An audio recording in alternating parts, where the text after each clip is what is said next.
In recent years, power usage has increased exponentially. So planners have been looking at new technologies and ideas to help bring us out of the 20th century mode of power generation and into the future. Not surprisingly, NASA personnel are part of the core wave of engineers and researchers who are looking at ways to change how we develop power. While some of their ideas will have Earth applications, the bulk of their study is finding ways to improve how power is used and developed aboard spacecraft. This work will help us move past our current methods of power generation in space, allowing new and exciting technologies to come online that could be the disruptive force we need to advance spaceflight. Coming up on this episode of NASA X, we will follow researchers from NASA's Space Technology Mission Directorate's game-changing development program as they attempt to transform the way spacecraft of the future are powered. We will see how these changes can increase speeds, be more efficient, be a fraction of the size, and potentially cost much less than conventional methods. And with these new technologies in place, they could have the potential to move us even closer to the goal of exploring deeper parts of space.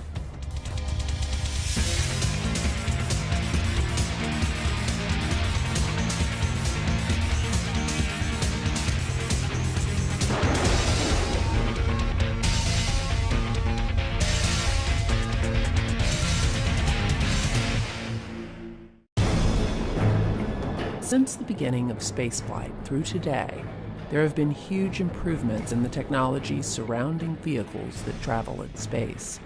As an example, the flight computers that flew humans to the moon in the 60s and 70s were state-of-the-art then, but had less processing power than a cell phone of today. In the more than 40 years since Apollo, there have been enormous changes in every aspect of spaceflight, not the least of which is in the fields of power and propulsion. Main engine ignition. 4, 3. Often these fields get overshadowed by flashy mission hardware and instruments, but without these core elements in place, no mission would ever make it off the ground.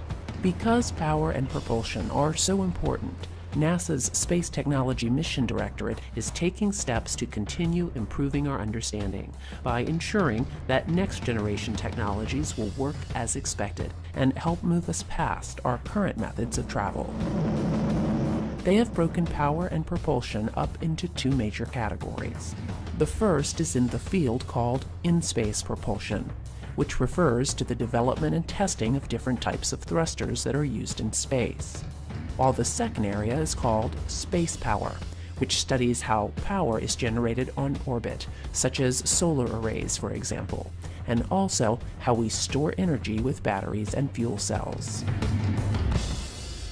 To understand what future missions will be like, we first have to look at the space environment and how missions of the past have worked. Because of Earth's gravity and atmospheric conditions, we still need those big, powerful rocket engines that burn chemical propellant to get us into space. Once in space, current missions and those of the past mix an oxidizer with the chemical propellant for a short but powerful push toward the given destination. This burn lasts only a few minutes, then shuts down. Because the craft is not fighting gravity or atmospheric conditions in space, it just coasts the rest of the way without losing any velocity. Although this practice still works well, researchers in recent years are looking into new ways to get to destinations. One of the most intriguing ideas on the table is something called solar electric propulsion, or SEP. Helping to lead this effort for NASA's game-changing development program is principal investigator Chuck Taylor. The new idea is what we're really focusing on now is electric propulsion. And that differentiates itself from chemical propulsion in that rather than combusting a fluid and getting a managed explosion, if you will, you're basically exciting ions and getting an electron and an ion stream leaving the end of the engine, and that's how you get your propulsive force. This form of propulsion is intriguing because it uses energy captured by the sun. It relies on the acceleration of ions using electricity generated by solar arrays, instead of the chemical energy stored in the propellant itself. It is very attractive to NASA planners because by using the sun's energy in the process, considerably less propellant is being brought into orbit, which reduces launch mass and cost. An SEP system is usually considered to consist of the large arrays that generate electric power, the power processing units that convert this power, and the thruster, which uses the electric power to ionize the inert propellant and accelerate it out of the spacecraft to generate thrust. Each of these elements are being studied, with one of the most important pieces being the large solar arrays themselves. A big challenge facing planners is how to get enough power to complete missions. We're creating a set of solar arrays that are about 2 times the size of solar arrays that are in use today. We're talking about generating on the order of 50 kilowatts of prime power, which was a substantial step up from what is used in the commercial industry today or any government satellite. The biggest hurdle we have to overcome is the mass of those arrays and the stowage volume of those arrays. If you think about it, the space station has arrays that are a rough equivalent of what we're trying to produce, but it took upwards of 10 shuttle missions to get those arrays on orbit, and we had to have astronauts actually go out and put them together and assemble them. We're trying to make arrays with just as much prime power, but be able to be stowed on one rocket launch and have them deployed autonomously. Because these new arrays are so large and so unique, testing them will take a very special facility.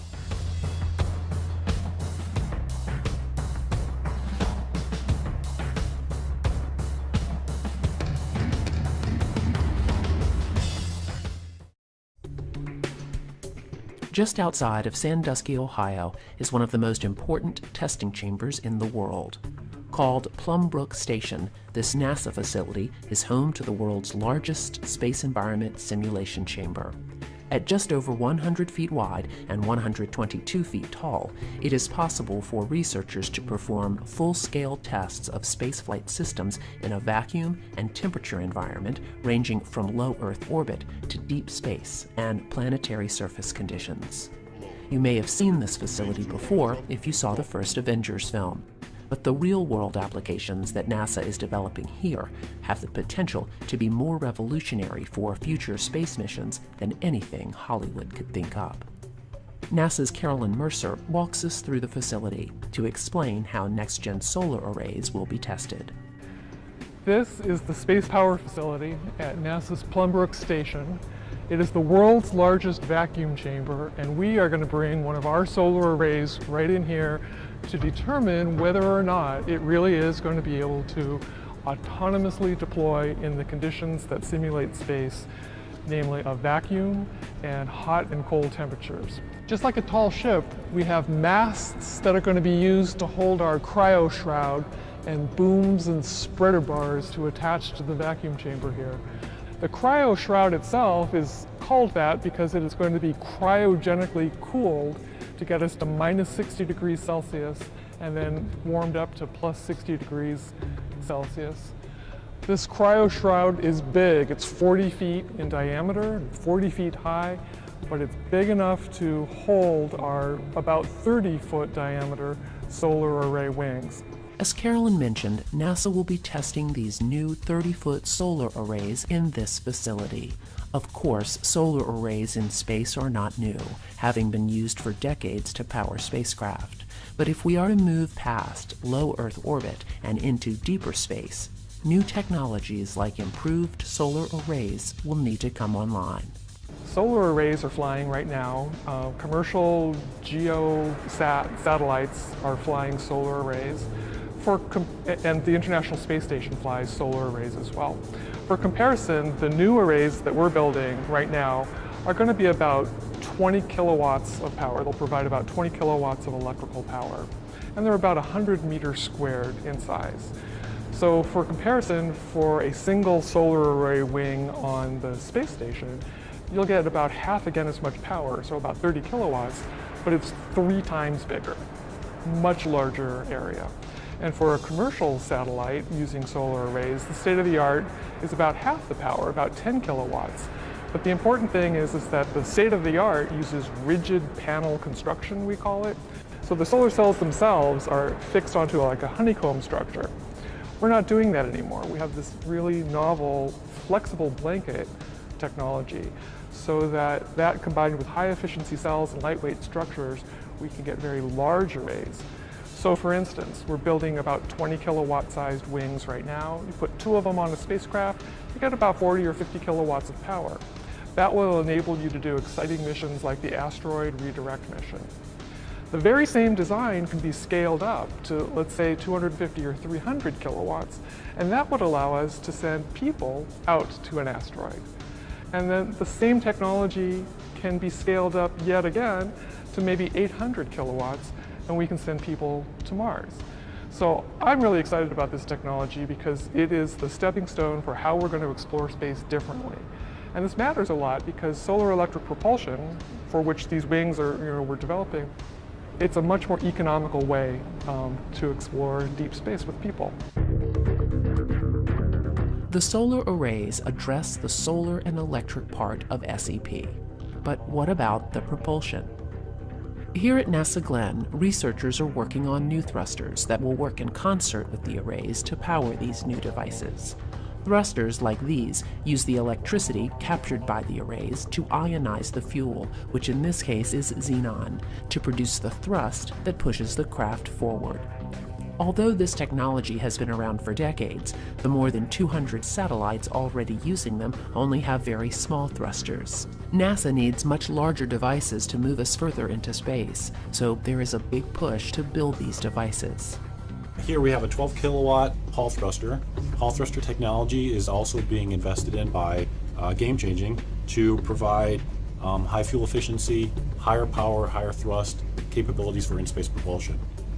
So this is about the same size as the thruster that's being developed within the Space Technology Mission Directorate, a little bit larger in size.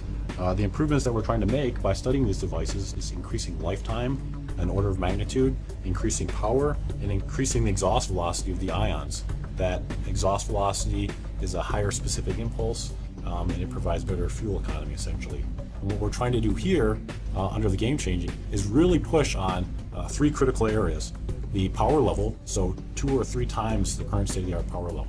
Higher exhaust velocity, 50% higher exhaust velocity results in higher fuel efficiency, and 3 or 4x the operational lifetime. So geostationary ComSats, they have lifetimes for the spacecraft on the order of 10 to 15 years, and that results in a 10,000 hour or so lifetime requirement for station keeping for the thruster. What we're talking about is a thruster that can last 40 or 50,000 hours of operation, so multiple years of operation. But the thrust is tiny on these types of craft, about the equivalent of the weight of a coin resting on a table.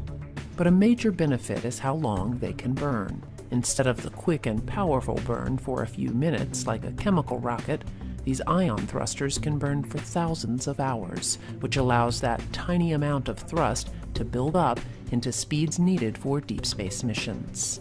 But solar electric propulsion can also be used closer to Earth as well. Researchers believe that solar electric propulsion can be used as a type of space tug that can take satellites launched at low altitudes and bring them to higher altitudes, potentially saving millions of dollars in propellant costs. Many believe that solar electric propulsion may also be a viable way to service satellites and remove dead satellites as well. Satellites are a big industry right now, and when they decay and they are no longer of service, it's you can't just call someone up and have them go out there and service. It's a big deal. Send something into space to fix one, but if you fix it, it can generate a lot of revenue to the companies. So solar electric propulsion is one mechanism we can use to get there and potentially service. So that's another mission concept.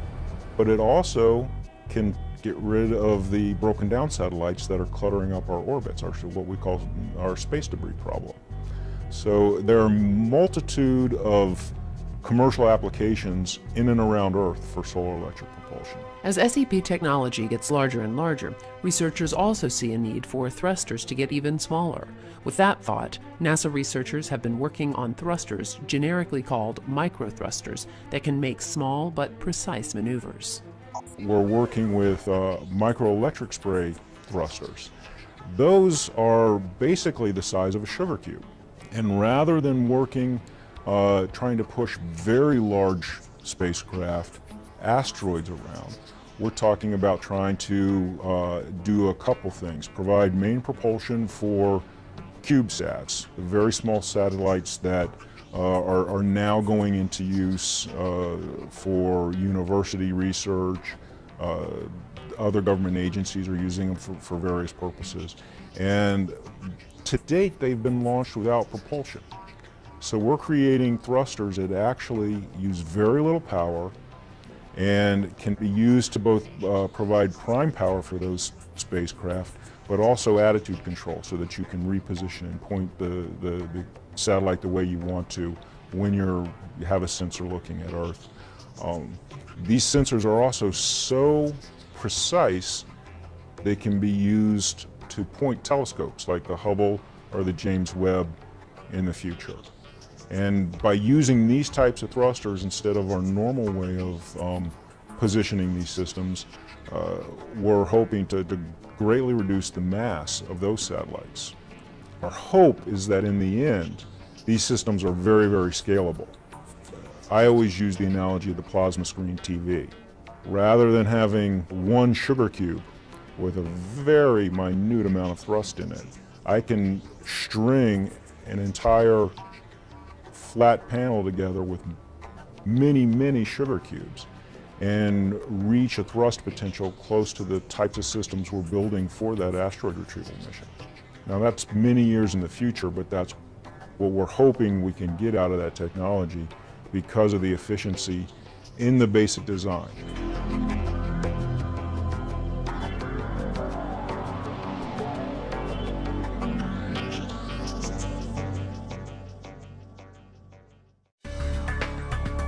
So far, we've seen really innovative designs for spacecraft solar arrays and thrusters.